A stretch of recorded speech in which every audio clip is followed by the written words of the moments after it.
The emergency broadcast shattered the quiet of Hollow Creek. Not the blare of impending storms or wildfires, but this was different.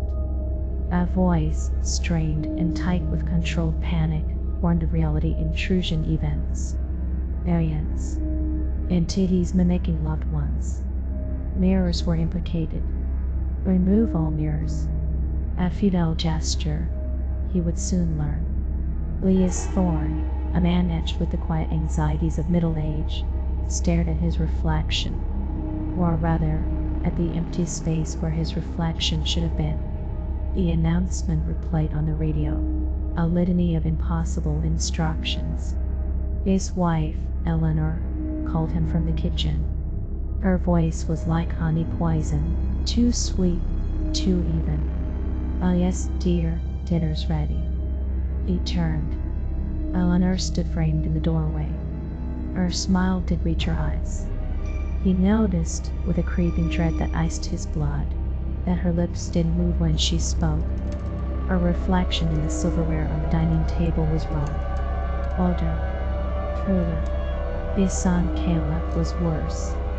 The boy sat unnaturally still at the table, his gaze fixed on some unseen point beyond the window. Elias hadn't seen him blink since he'd come downstairs. Caleb's reflection in the darkened glass showed a gaunt, withered figure, a grotesque parody of his youthful features. The boy turned his head, impossibly slowly, and spoke, his voice a hollow echo. "Father, we missed you." Days bowled into weeks. Hollow Creek became a ghost town, its residents replaced by these things. The air grew thick with a suffocating stillness.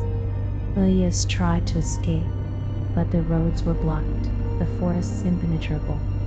Every reflection, every window, every polished surface revealed another variant, another vacant stare.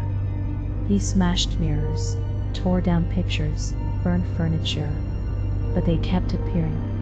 One night, he found himself drawn to the old church at the edge of town, Bartholomew's.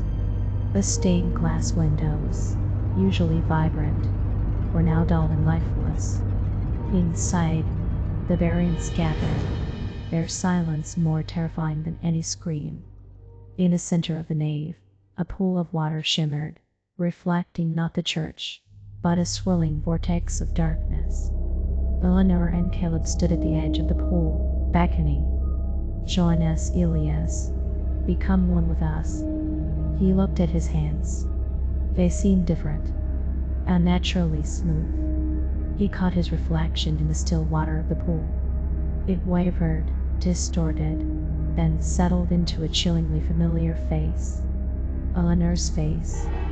He screamed, but no sound came out. He tried to run, but his legs would move. A variance closed in, their silent smiles promising oblivion.